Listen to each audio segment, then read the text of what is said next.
ആദർശ് അവിടെ നിൽക്കുന്നത് അബി കാണുന്നുണ്ട്. അപ്പൊ തന്നെ ഈ നവ്യ ഇവിടെ നിൽപ്പുണ്ടല്ലോ, അപ്പൊ അവിടെ ആരാ, ഈശ്വര നയനയാണോ എന്നിങ്ങനെ അബി ആലോചിക്കുന്നു.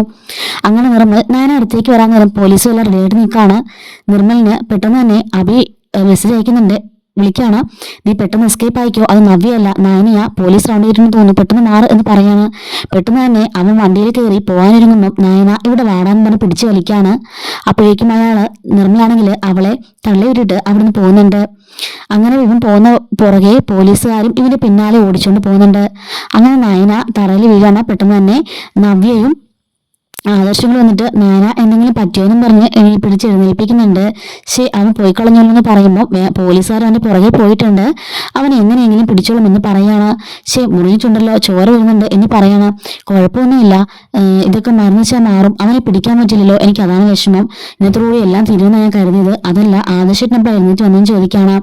ഞാൻ നിന്റെ പുറകെ തന്നെ ഞാൻ ഉണ്ടായിരുന്നു, നിന്നെ അവിടെ മുറി കാണാത്തപ്പോഴേ തോന്നി എന്തെങ്കിലും സാഹസത്തിന് ഇറങ്ങിയതായിരിക്കുമെന്ന്.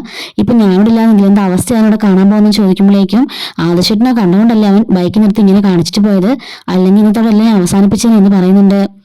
അങ്ങനെ ഹാളിലേക്ക് വരുമ്പോഴേക്കും നയന ഇതുവരെ എഴുന്നേറ്റില്ലെന്ന് ചോദിക്കാണ് മുത്തശ്ശി. അപ്പോഴായിരിക്കും ഇവർ മൂന്നുപേരും കൂടി പുറത്തുനിന്ന് കയറി ഇരുന്ന് കാണുന്നത്. എല്ലാം ചോദിക്കുകയാണ്, അയ്യോ എന്താ പറ്റിയെന്നൊക്കെ ചോദിക്കുമ്പോൾ ആദർശ് പറയുന്നുണ്ട്, അതച്ഛാ ഞാൻ രാവിലെ 4 മണിക്ക് നടക്കാൻ ഇറങ്ങിയതാ, അപ്പം നയന പറഞ്ഞു ഞാനും വരുന്നു. അപ്പോഴേക്കും നവ്യ പറഞ്ഞു ഞാനും നടക്കാൻ വരുന്നെന്ന് പറഞ്ഞിട്ട് നവ്യയുടെ കൂടെ ഇറങ്ങിയതാ.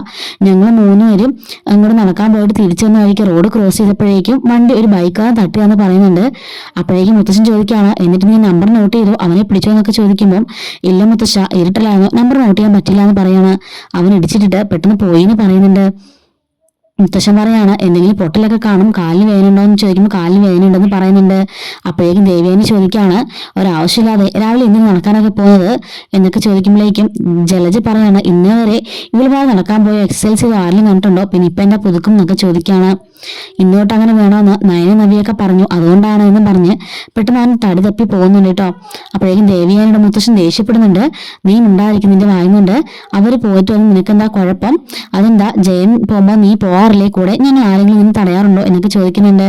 പറയാണ്, ആദർശെ അവളുടെ കാലിന് വഴിയല്ലോ, നീ സ്റ്റെപ്പ് കയറ്റാതെ എടുത്തോണ്ട് പോകുന്നു പറയുന്നുണ്ട്. അങ്ങനെ ആദർശ് നയനെ എടുത്തോണ്ട് മോളിൽ കൊണ്ടിങ്ങനെ ഇറക്കിടുമ്പോൾ അവൾക്ക് യാതൊരു കാലുവരില്ലാതെ സ്മൂത്ത് ആയിട്ട് നടന്നു പോകുന്നുണ്ട്. അപ്പൊ തന്നെ ഒരു റൊമാൻറ്റിക് സോങ് അവിടെ പ്ലേ ചെയ്യുന്നുണ്ട് കേട്ടോ. അപ്പൊ കുറച്ചു നേരം ഇങ്ങനെ രണ്ടുപേരും നടക്കുന്നതായിട്ടും നൈറ്റ് ഡ്രൈവ് ചെയ്യുന്നതായിട്ടും അതിലേക്ക് പോകുന്നതൊക്കെ ആയിട്ടൊക്കെ കാണിക്കുന്നുണ്ട്. അതിന് ലാസ്റ്റ് ആയിട്ട് രണ്ടുപേരും കിസ് ചെയ്യുന്നതൊക്കെ ആയിട്ടും കാണിക്കുന്നുണ്ട് കേട്ടോ.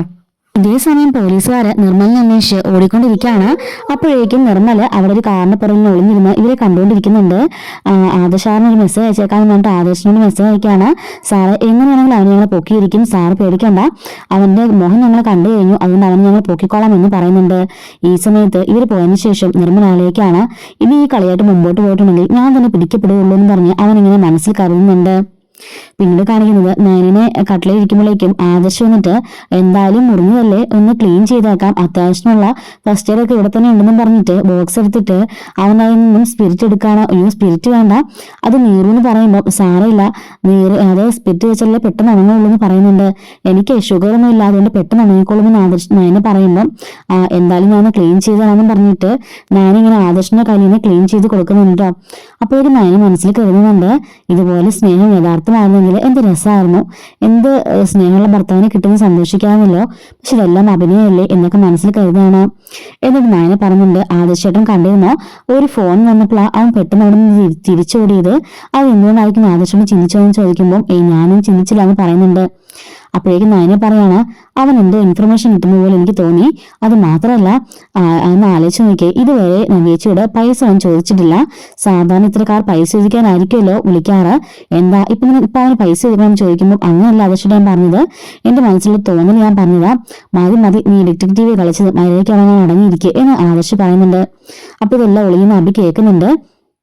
ശേഷം കാണിക്കുന്നത് അബി നിർമ്മലിനെ വിളിച്ചിട്ട് ഇതുപോലെ തന്നെ പൈസ വേണമെന്ന് പറയുന്നുണ്ട്. അങ്ങനെ നവ്യ ഹാളിലിരിക്കായിരിക്കും. ഈ സമയത്ത് നവ്യയുടെ ഫോണിലേക്ക് മെസ്സേജ് വരുന്നുണ്ട്, എത്രയും പെട്ടെന്ന് 10 ലക്ഷം രൂപ വേണമെന്ന് പറഞ്ഞാണ് മെസ്സേജ്. അപ്പോഴേക്കും നയന അതിലേക്ക് ക്രോസ് ചെയ്യുമ്പോൾ നയനെന്ന് പറഞ്ഞ് വിളിക്കുന്നുണ്ട് നവ്യ. എന്നിട്ട് ഈ കാര്യങ്ങളൊക്കെ പറയാണ്. അപ്പോഴേക്കും ആദർശം അത് കേട്ടിട്ട് അങ്ങോട്ടേക്ക് വരുന്നുണ്ട്. അപ്പൊ എന്താ ആദർശ് ചേട്ടാ 10 ലക്ഷം രൂപ വേണമെന്ന് പറഞ്ഞിട്ട് അവൻ മെസ്സേജ് അയച്ചേക്കാന്ന് പറയുമ്പോഴേക്കും ആദർശ് പറയാണ്, അവൻ മെസ്സേജ് അയക്കട്ടെ, അവൻ പറഞ്ഞിട്ട് നമുക്ക് കാശ് കൊണ്ട് പോവാം, അവൻ എങ്ങനെ പിടിക്കാമെന്നൊക്കെ പറയാണ്.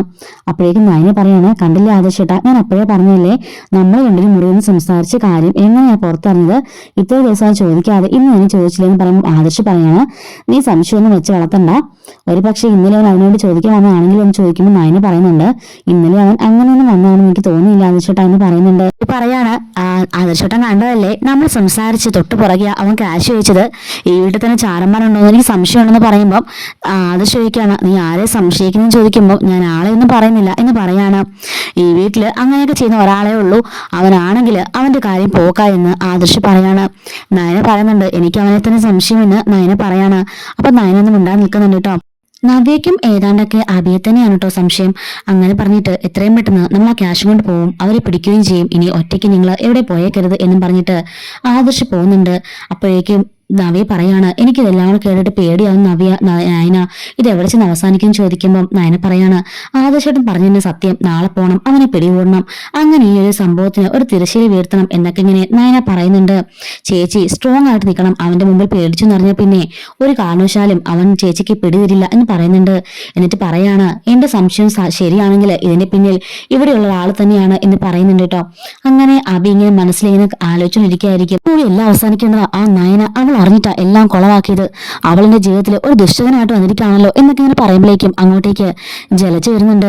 എന്താണ് എന്ന് താഴെ നടന്ന പ്രശ്നമൊക്കെ, അവര് പറഞ്ഞതെല്ലാം കള്ളത്തരവാ, എനിക്കത് നന്നായിട്ട് മനസ്സിലായി. ഈ രാത്രി കുൽഫ് കഴിക്കാൻ പോയെന്ന് അവരാരോടാ പറഞ്ഞ് വിശ്വസിപ്പിക്കാൻ ശ്രമിക്കുന്നത്, ഇതിലെന്തോ കള്ളത്തരമുണ്ട്, എന്താണെന്ന് ചോദിക്കുമ്പം അമ്മേ അത് ഇന്ന് അവള് പുറത്താവേണ്ട ദിവസമായിരുന്നു, അതാ ആ നയനയും ആ ആദർശം കൊണ്ട് നശിപ്പിച്ചു കളഞ്ഞത്. ആദ്യം നമ്മൾ ഇവിടുന്ന് പോകാൻ ഇറക്കാൻ നോക്കേണ്ടത് നവീനയല്ല ആ നയനനെയാ, അവള് കാരണം എല്ലാം സ്പോയായി പോയത്. നീ 2-3 ദിവസമായിട്ട് എന്റെ പ്ലാൻ ചെയ്യുന്നുണ്ടായിരുന്നല്ലോ, എന്നിട്ട് എന്താ സംഭവിച്ചതെന്ന് ചോദിക്കാണ് ജലജ.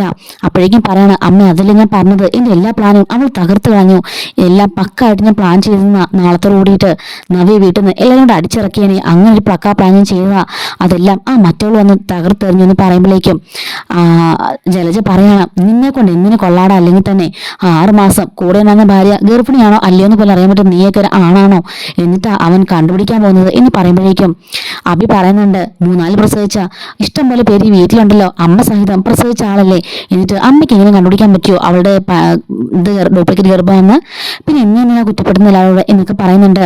എടാ അങ്ങനെ ഇവളെ ഇറക്കി വിടാൻ പറ്റിയില്ലെങ്കിൽ പിന്നെ നമുക്ക് ഇവിടെ താമസിക്കാൻ യോഗം ഉണ്ടാവില്ലെന്ന് തന്നെ നീ അങ്ങ് കരുതിയാ മതി. ബാക്കിയുള്ളമാരെയൊക്കെ ഉണ്ടല്ലോ ആ മുത്തശ്ശൻ അങ്ങ് തലയെ കയറ്റി വെച്ചിരിക്കാം, നീ കണ്ടുള്ളതല്ലേ എത്രയോ തവണ രാത്രി 10 മണിക്ക് ശേഷം വന്ന് നിന്നെ മുത്തശ്ശൻ പുറത്ത് നിർത്തിയിരിക്കുന്നു.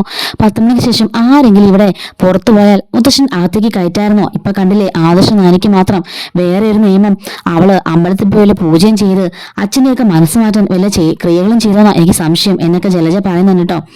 അങ്ങനെ ഇങ്ങനെ ആലോചിച്ചുകൊണ്ട് നിൽക്കുകയാണ്. ഇതുപോലെ വരാനിരിക്കുന്ന എല്ലാ സ്റ്റോറീസും നമ്മുടെ ചാനലിൽ അപ്ലോഡ് ചെയ്യുന്നുണ്ട് കേട്ടോ. മിസ്സായിരിക്കും ചാനൽ സബ്സ്ക്രൈബ് സപ്പോർട്ട് ചെയ്യണേ. Thanks for watching.